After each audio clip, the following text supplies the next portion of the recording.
Welcome to Selling in the Motor Trade, in association with Automotive Management and Symco Training. This is the weekly podcast where we share best practice, tips, and ideas on how to sell more cars, improve your service department, and generally put more profit into your dealership or dealer group. I'm your host, Simon Bowkett, or some of you might already know me as Skippy. And firstly, I want to say thank you for taking the time to tune in.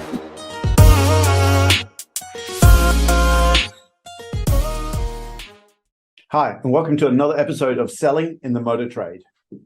Now today, it's a story about FedEx, or actually a guy called Fred Smith. Now, I always worry how these stories have been embellished over time or stretched or, quite frankly, not true at all. But I heard this from a guy called Tony Robbins. I heard it with my own ears at a conference in the Excel Centre in London. It must be going back, 10 years now, maybe 15 years. But here's the story about FedEx and how it might affect what you're doing in your service department. You see, the story starts that FedEx was started by a man called Fred Smith. Now, Fred went to Yale University. He wrote a business paper on packages and how to move them around the world. Okay, and his professor didn't like it, only gave him a C on his work. He went along to the Vietnam War, I believe it was, and he was working in logistics. He worked out that hub and spoke distribution was a lot more efficient than straight line distribution. I mean, get everything into one place and then things out to the front line when they need it. So he had this idea to come back and start a hub and spoke distribution center in Memphis when he finished in the Army. Okay, Marines, I think it was, don't quote me on that. Okay, and he had this idea. He had I think it was $4 million, which is nothing. He had this idea to build this hub and spoke distribution center. He went to lots of banks and venture capitalists and private equity and whatever, and they all said, no, we don't like the idea of it. Part of his genius, he went to the Federal Reserve, and he got this idea to use his hub and spoke distribution to transfer checks around the country and speed up that process. They liked it and said, hey, you know what? If you built this thing, we would definitely use it. He said, brilliant. Would you give me a letter of intent that just says, hey, if you built this, we'll use it? He went back to all the banks again and said, hey, listen, I need 80 million to set up this hub and spoke distribution center. Again, they said, no, we'll leave it. Well, listen, I've got one customer at the moment, some bloke called Uncle Sam. Oh, that sounds different. We'll give you the money. So he builds this all singing, all dance and hub and spoke distribution center, okay, in the middle of Memphis. I mean, it's brilliant. The packages come in one way, they go out the other way, they're flying around the world. It works brilliantly. Anyway, 3 o'clock in the morning, this whole thing stops. Now, this is disastrous for a few reasons. Number one, they're building their reputation on overnight delivery. But number two, if it's not overnight, people don't pay for the package to be sent. So not only is it reputationally cost them a fortune, in actually physical hard money, it's cost them a fortune. He's got the engineers on site trying to work out what's wrong. Fred Smith himself is there, and as the legend has it, it's 3 o'clock in the morning. They phone the engineer that helped set it all up. He comes out. He asks a few qualifying questions. He takes out a flat-bladed screwdriver, goes over to a control panel, tightens up a turn, 3/4 of a turn tighter, and the whole lot starts again. Now, Fred Smith says, that's brilliant, saved our bum, that's sensational. Give me an invoice, and I'll get it paid straight away. The engineer says, yeah, no worries, I'll do that for you. And hands him a bill for $10,000. Now, Fred Smith, he's a smart character, okay? He doesn't kick off. He doesn't want to have a fight with him. He just hands it back to him and said, can you itemize that for me? Clever, huh? But the guy snatches it out of his hands. He says, yeah, sure, I can do that for you. And he scribbles on it and hands it back to Fred Smith. Fred Smith reads it and says, you know what? You're right. Let me go and get that check for you now. What could he write on the invoice? For turning one screw, $1.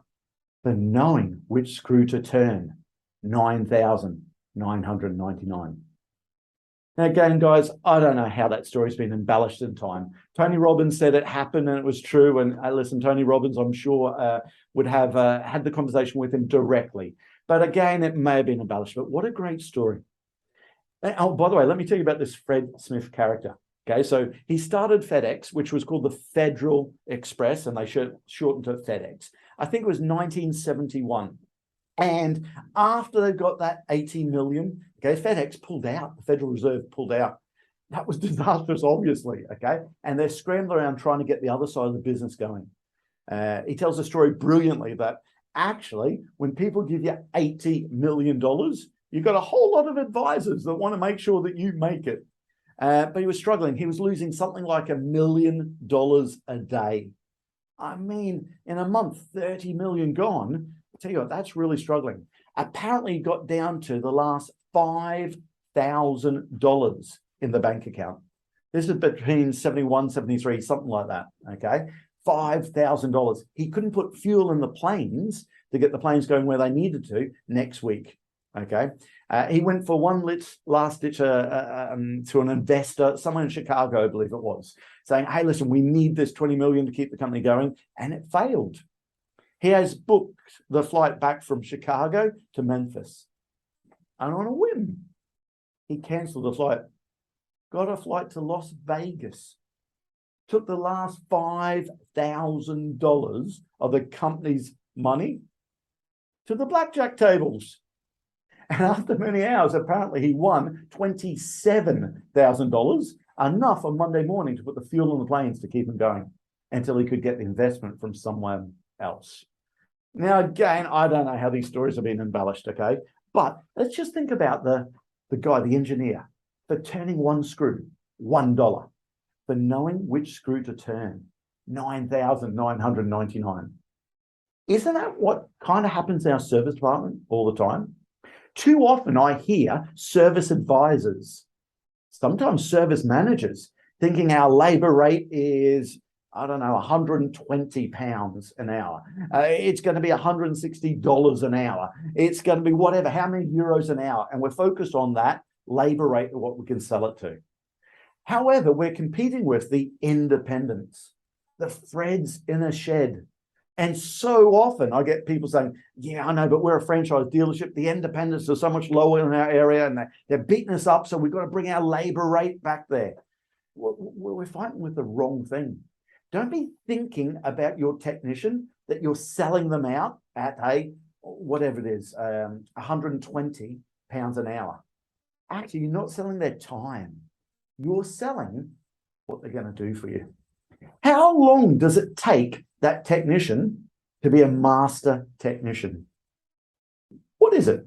Is it 4 years going through an apprenticeship before they can be a technician?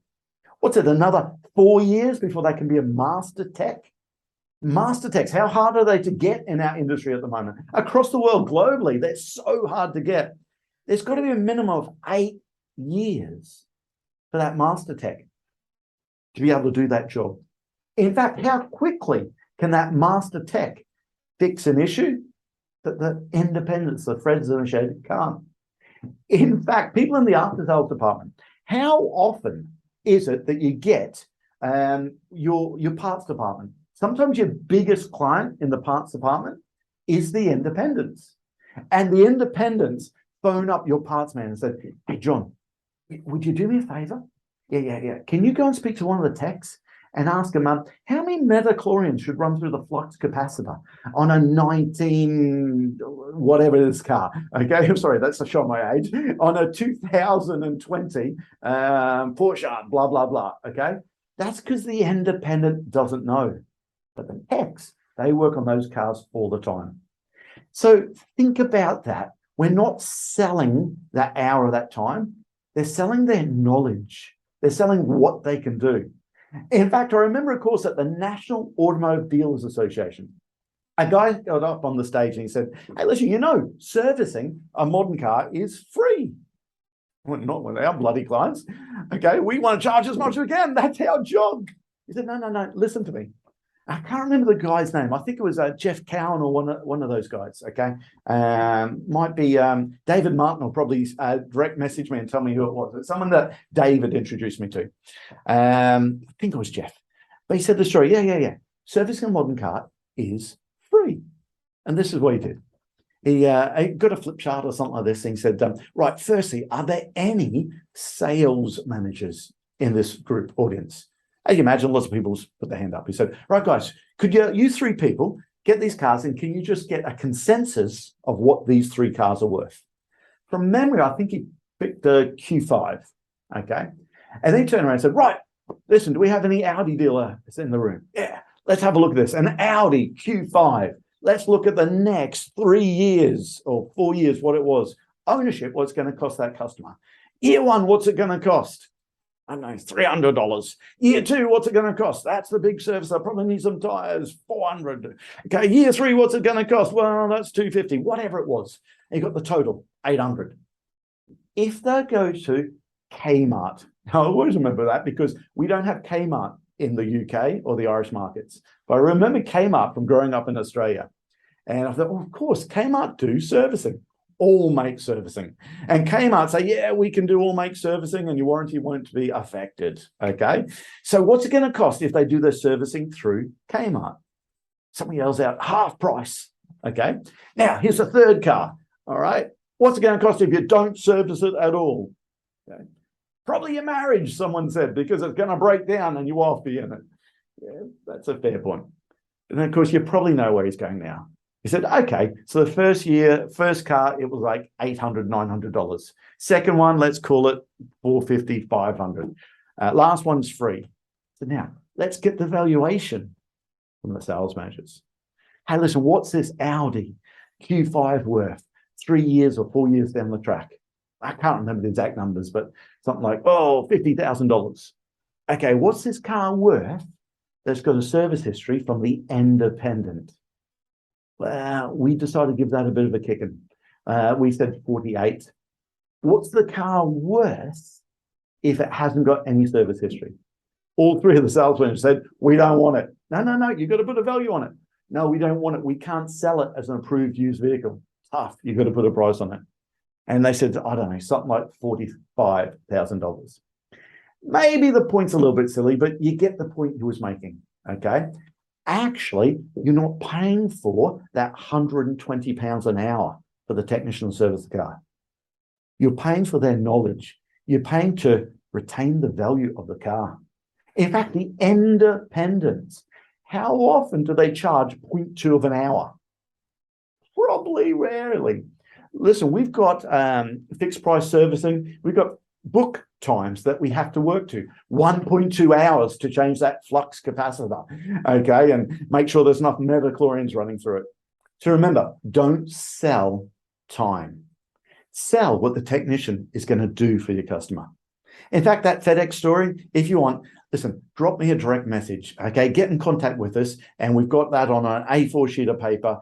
You can put it up out in the back of your service department there and get your service advisors to remember what we're selling.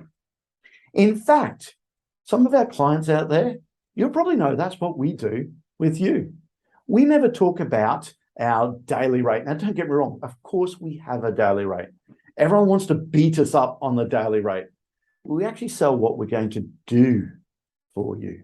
It's not the daily rate. It's not that. We always talk about a return on the investment. Any one of our clients there, go and have a look at the proposal we've done for you. The last page will always be a return on investment. Hey, if we can take you from here to there, if we get this result, that's how much extra it's going to be. That's what's going to cost you per dealership per month for this program, and that's your return on the investment. That's actually that FedEx story. Anyway, hope you like that one. Make sure you get all your service advisors just to have a listen to this story, and I'll see you next time. That just leaves me to say that all details of this episode and other episodes on the selling in the motor trade can be found on our website, symcotraining.co.uk. Go there to get a copy of our book, Words That Sell Cars. Go there to sign up to a free trial of our Sales Fitness online sales training program. Easiest way to get hold of me is Simon Bowkett through LinkedIn.